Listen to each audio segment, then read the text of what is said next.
everyone. Welcome to Exposure. I'm your host, Stephanie, and today we have some members of Spartan Blockchain. And today we get to find out what a blockchain is and how our students are involved with it. So, do you guys want to introduce yourselves? Yeah, for sure. So, my name is Andrew Marquardt. I'm currently a junior studying supply chain management, and I'm also the president of Spartan Blockchain. And my name is Sid Chabra. I'm currently studying finance and economics. I'm a senior here, and I serve as the vice president and managing director of Spartan Blockchain Solutions. All right. So, what is a blockchain for all of us that are a little bit less familiar? So a blockchain is pretty much a new way to store information. And what makes it new is it has kind of like three big aspects. One, that it's decentralized. So the information, instead of being stored in one place, is stored amongst all of the users of the network. The second thing is that it uses cryptography to secure. This is like a new way to secure information. Well, it's not a new way to secure information, but it's a better way to secure information. And the third part is that it's immutable. So you can't go back and make edits to something that's already been added to the blockchain. So, what is your guys' role as a part of Spartan Blockchain? Yeah, so we have two sides of our organization, like Sid mentioned earlier. So the first side is kind of our RSO, which is our student organization side. And we focus with partnering with other student organizations on campus, getting their members engaged in blockchain, kind of teaching them the basics, and then hosting more technical workshops, like Hyperledger development, which is getting like an introduction to like building blockchain applications. And then kind of preparing them for an advisor role, which I guess Sid can talk about a little bit later as well. Yeah, so the second side of our organization is Spartan Blockchain Solutions, which is our brand new nonprofit consulting arm. And what we specialize in is blockchain advisory services. And so we give opportunities to students to work on client-facing engagements and spread blockchain to our community. So, what type of what type of information would you store in a blockchain? You can store generally anything. So that's like one of the biggest things with blockchain is that it's so cross-functional. It touches like all areas of business, of law, of like I guess anywhere where there's an application, like there's a need for blockchain as well. So I would say as far as like supply chain goes, since I'm a supply chain major, you can track like any information about like shipments. So you can track like temperature of perishable goods, what time like a shipment was inbound, what kind of left the facility. As far you can track like for like voter verification, you can track specifically like who's voting at what time, and also like get a real time update of like who votes as well. So overall, it's pretty cross functional. Those are just like two use cases. What is the most common way to use it? Right now, the most common way to use it is in cryptocurrencies. So again, verifying who has ownership of specific assets, as well as transacting amongst peers. And just like transferring currency and being like a general store of value.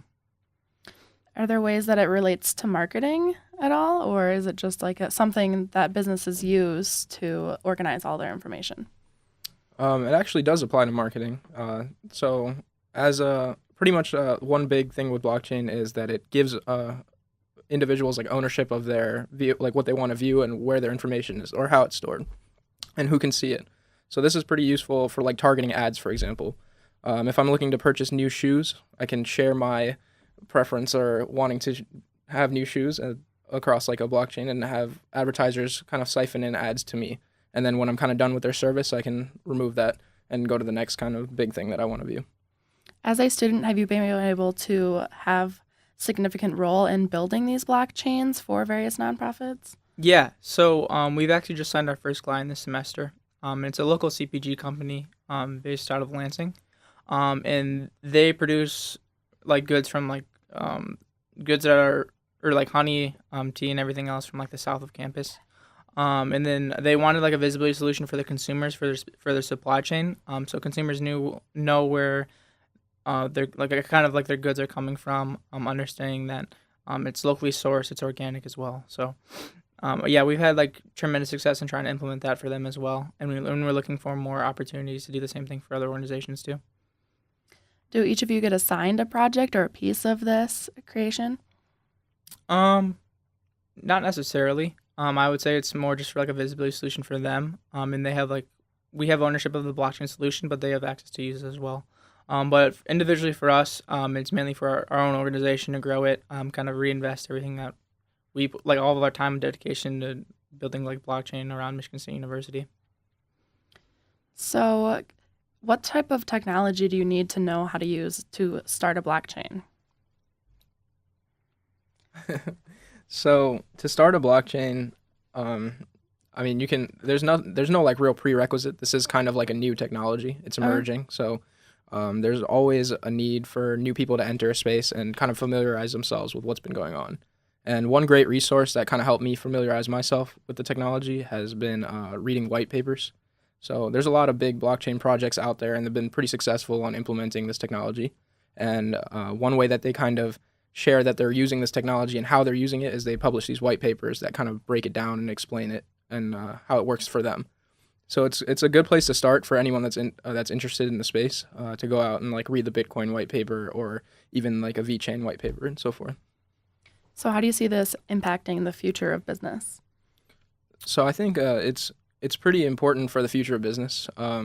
It's just like a new way to store information, right? And it makes everything more efficient for not only individuals to interact with their information, but also for businesses to interact with users' information as well.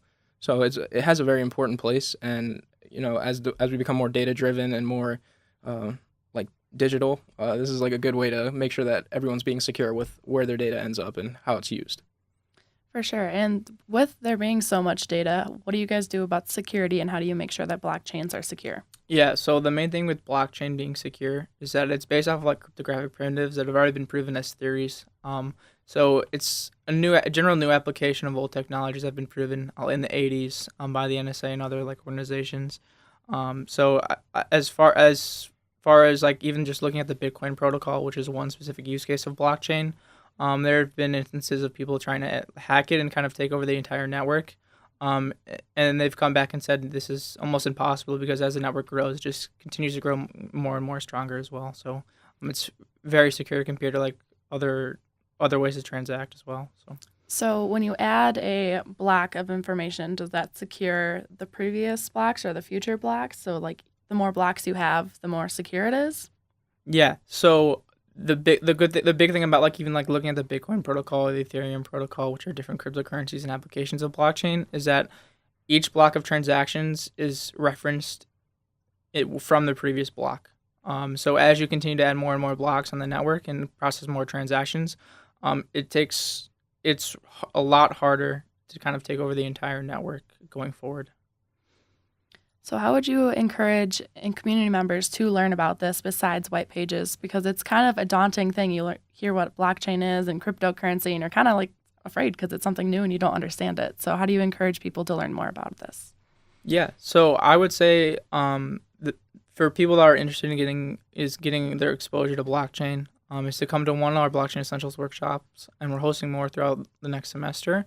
As well as going online and just searching up like what blockchain is, understanding the basics, and then looking how you can apply that to your own field of study. I would say that's like the easiest way to probably get exposure. And then do you have to be a professional to start up a blockchain, or is it pretty easy to set up? So one big thing is that setting up a blockchain is very expensive and very tedious. But there's a lot of new technologies that have come out from IBM, such as IBM Hyperledger, which allow you to build applications leveraging their blockchain that they have stored in their facility, and they give you space on their cloud. One good resource for individuals that are looking to use this service is Hyperledger Composer, which is like a playground area for blockchain. And you can just go in there and code away and build an application and see how it would work. And that's pretty important to get started. And then as you progress in your career and your knowledge base, it might be worth it to take out some space on that IBM Hyperledger. Nice. So why did you guys join Spartan Blockchain? I specifically joined Spartan Blockchain because I kind of saw the value in business. Being a supply chain manager, I saw that it was very applicable to like tracking goods specifically from foreign countries coming to the United States. And then I honestly just did like a deep dive when I first learned about it. And then here I am today, like leading a student organization that's focused on blockchain. What about you? For me, I think it kind of mirrors Andrew's experience that I was just looking around the internet and I kind of stumbled across an article about Bitcoin and I wanted to know how it worked. And so I did some more background digging and uncovered blockchain. And I feel like it's a very important technology to have, and it enables us to move into the future quicker. So that's what kind of motivated me to join Spartan Blockchain, and here I am too. So besides workshops, do you guys have weekly meetings? No, we do not actually. But we do have weekly meetings for our research team. Which if you want more information, visit our website, spartanblockchain.org. And then we can go from there, and you can just join like a lot of our different research projects that we have this semester as well. So, What are some of your research projects? Yeah, so we have right now 2 research teams. They're looking great, by the way. And so pretty much one of them is looking into asset tokenization, which is taking illiquid assets, so assets that are hard to sell and convert to cash, and how to leverage blockchain and cryptocurrency to tokenize those assets. So that way you can sell off small fragments of them rather than having to sell the entire piece. And then the other team is looking into how to store student records on a blockchain. And this is pretty applicable to like Michigan State even. It would be cool to see like one day maybe Michigan State giving out your degrees on blockchain. And so that way you can easily give that information to the people that you want to give it to, whether that's employers, other schools, graduate programs, testing facilities, and anything that you own that information now. So would you recommend having like a personal blockchain then? Because you're talking about sending it out to employers and various people. Would that work for a person that's looking for a job? So How would that work? Definitely. So personal blockchain, you might run yourself out of a few $1 million trying to have one of those. But it's more so like how you're going to interact with the blockchain. So as we kind of established, like IBM has their own blockchain, and they allow people to store information on it. It's similar with any other application as well. So like Michigan State might have a blockchain, and you'll have given access to certain pieces of information that you own on that blockchain. So it's kind of like a cloud. Exactly. A super high-tech cloud. Exactly. All right. So do you guys interact outside of your just meetings and workshops and groups? Do you guys do fun things together? Yeah, so we're trying to host more social events this semester. So again, TBD on that. Just check our website for more information. But yeah, again, like we're trying to host more collaboration events with other student organizations. I'm trying to get everybody else involved, engaged, and just kind of building an ecosystem of innovation on Michigan State's campus. That's kind of where we see like our kind of a secondary add value for our organization is to just grow the general awareness of like innovative technologies around the area. So, And actually, I can add one thing to this too. So one of the events that we're going to be hosting later in the year on March 29th, the evening of March 29th, is a kind of like a blockchain community meetup. I know this is still like blockchain related, super nerdy, but it'll be a good way to get kind of like the Lansing community and Detroit community as well together. Anyone that wants to attend is probably welcome to attend. And so we love to see as many people out there as we can. Nice. So how do people get involved if they're interested? Attend one of our workshops for sure. So that's probably the first way you can be involved with Spartan Blockchain this semester. And then as we kind of progress on into the next semester and the end of this semester, we'll be recruiting again for our Spartan Blockchain Solutions arm to bring on more research analysts, more consultants, more developers. So just keep an eye out on our website, spartanblockchain.org, and all the open positions will be there.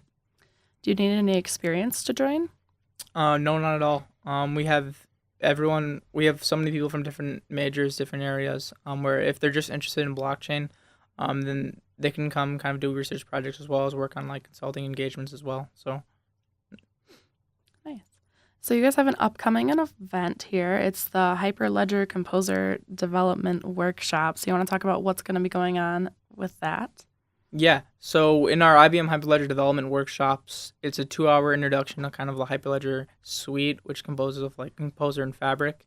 We'll go into like the details behind like what's the difference between the two.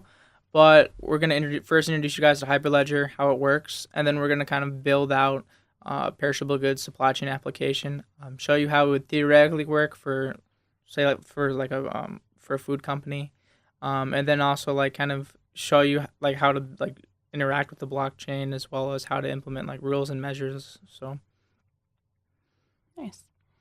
So do you need to know some coding of some sort to work with this? I would say a very basic level. Okay. It's very easy to read in plain text. So all you have to do is kind of just code like what you want. And there's various tutorials online from IBM too. So you don't really need that much experience in programming. Nice. So is there other ways that the MSU community can interact with you or help support you, or are there ways that you guys think that you can help the community?